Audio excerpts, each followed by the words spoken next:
Hello YouTube, and welcome to my office. A while ago, I think it must be over a month now, I mentioned that I was going to go to Gothenburg, and that I was going to get some pipe tobacco there, and I was also thinking about buying a cigar. So I haven't really tried cigars, but I never made it to Gothenburg then. Something came up, and something has been coming up every time I've planned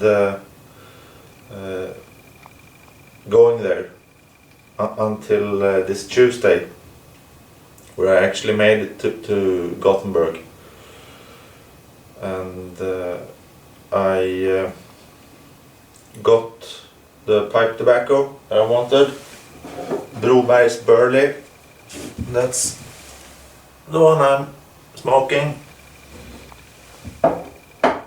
It's a pure burley with a lovely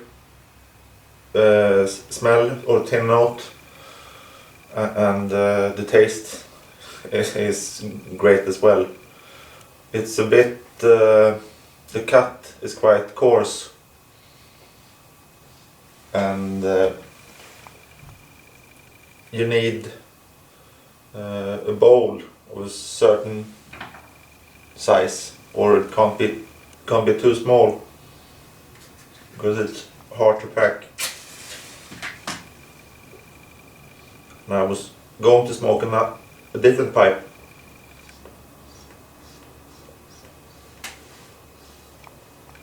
with a slightly smaller bowl than this one, or chamber.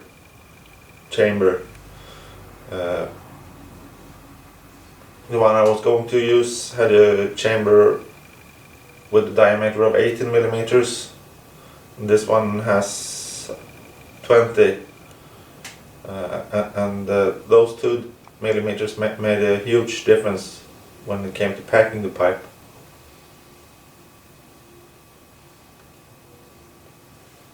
It's a really nice burley, earthy, dark chocolate, rich. Yeah, but back to my trip to Gothenburg. When I was getting on the train, I take the train from here to Gothenburg. When I was getting on the train, I got a message from one of the neighbors that there were 2 loose dogs on the farm, and she didn't know who owned the dogs, and I told her that I'm on my way to Gothenburg, so I can't help you catch them. But after a while I got a new message, and she said that she had indeed caught them, and they had managed to locate the owner, and that he was on his way to pick them up. And I asked if she had seen if they had chased any of our animals, and she said she didn't think so, but she wasn't sure. So I asked my wife to check when she got home. She was home quite early that day after lunch, and when she walked around the place, she found 11 dead hens and sheep with a severe limp. So they had been chasing the animals.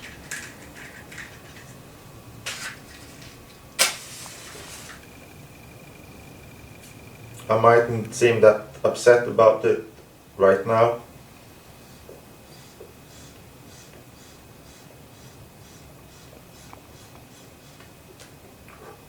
But I was really pissed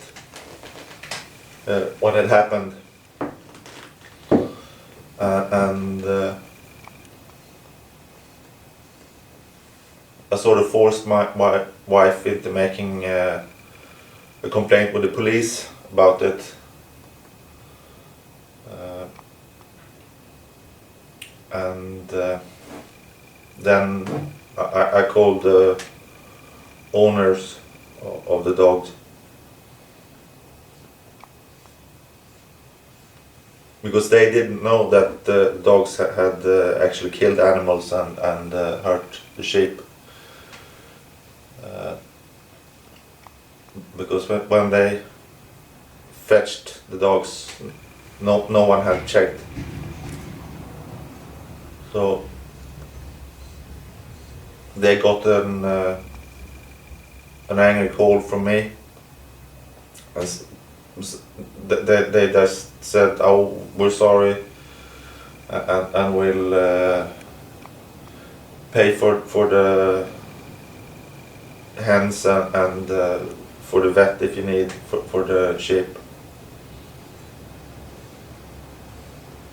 And I didn't say much. I just said that the dogs had caused bloody mayhem here, and that we had reported it to the police. And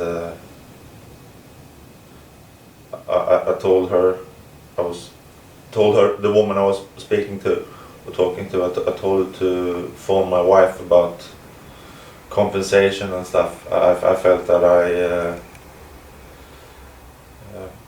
should keep my conversation with her short, so I wouldn't lose my temper totally. And I'd like to have the dogs put down, but that's not going to happen. I know it's not the first time that those dogs have killed the hens, but yeah.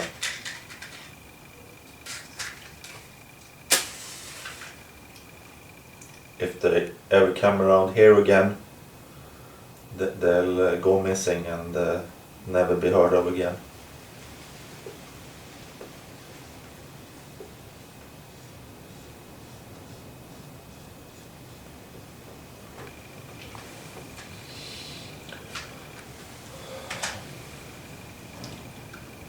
And so that sort of spoiled my day in Gothenburg. But I decided to try and calm myself with a pipe, and it was pissing down. So I went to a tobacconist that has a small lounge. So I sat there. I had to buy some pipe tobacco to be allowed into the lounge. So it was a expensive smoke, but it was nice. And there was a cigar smoker sitting there as well, and we had a nice conversation.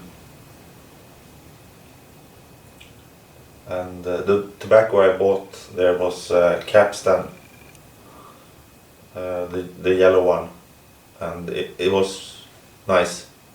I really liked it.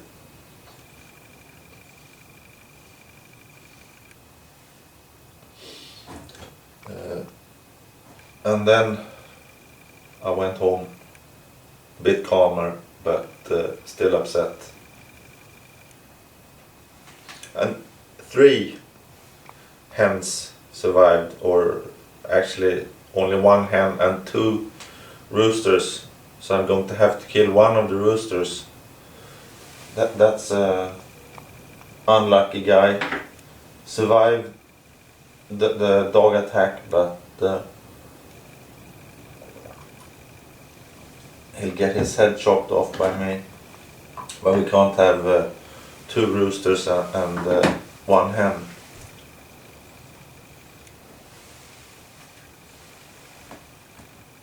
So that's the way it is.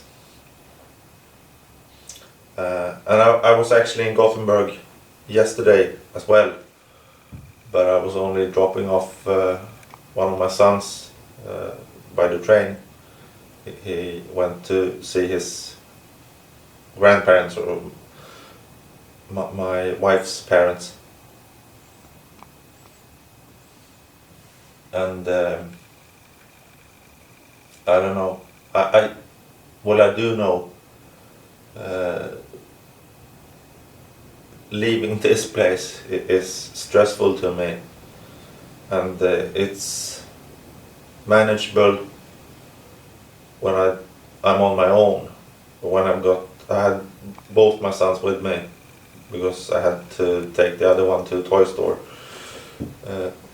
But when I've got them to look after, the trip to Gothenburg is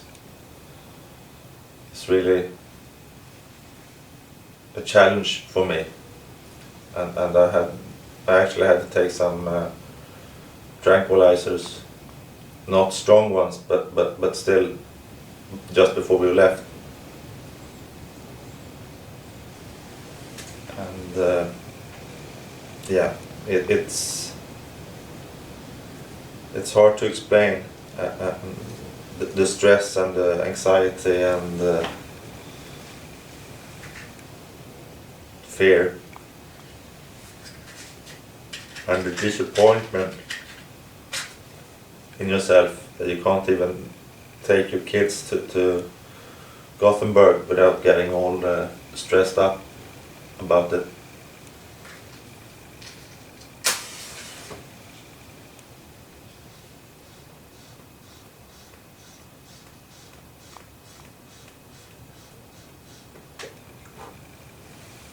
When I was 12, my oldest son, the one that's with his grandparents, he's turning 11 in a fortnight.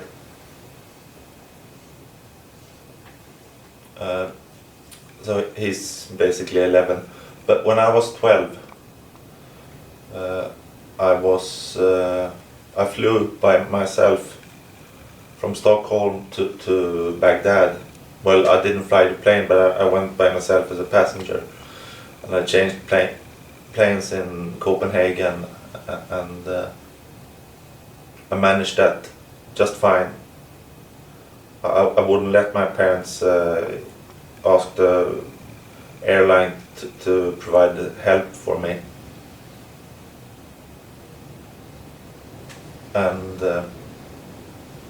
now I can't take a train with 2 kids to Gothenburg without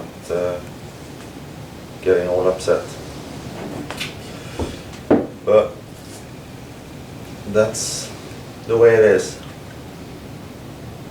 And I'm also silly. I'm worrying about if my son can take a train from Gothenburg to Karlstad.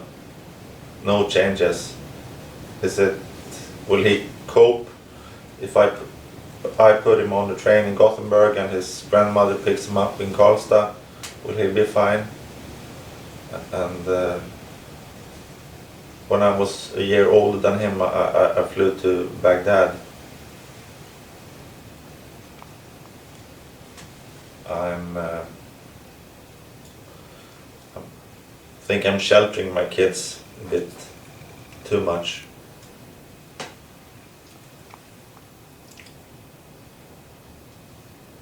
But my parents didn't shelter me. Well, I grew up with my father, and he didn't shelter me much. Actually, on the trip to Baghdad, I smuggled dollars. I had a roll of dollars with me, because you could change them to the local currency in Iraq, on the black market, and get a lot of money, and it was illegal to bring it into the country, or you had to declare it to customs and they would take off in tax or something like that. So my dad asked me to take dollars with me. So just before we landed in Baghdad, I went to the toilet on the airplane and I stuffed a roll of dollars into my underpants and happily walked through customs, no problems. I don't know what would have happened if they'd somehow had found me, but I just thought it was an adventure. But I'd never ask my kid to smuggle dollars into Iraq.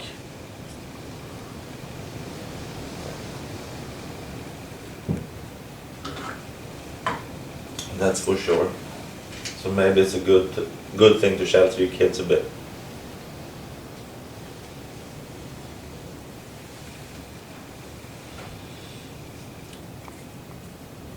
Yeah, I think I've. Did I say that I didn't buy a cigar in Gothenburg? If not, I say it now. And if I did, I'm saying it again. I didn't dare to take the leap. I'm afraid I'll get hooked.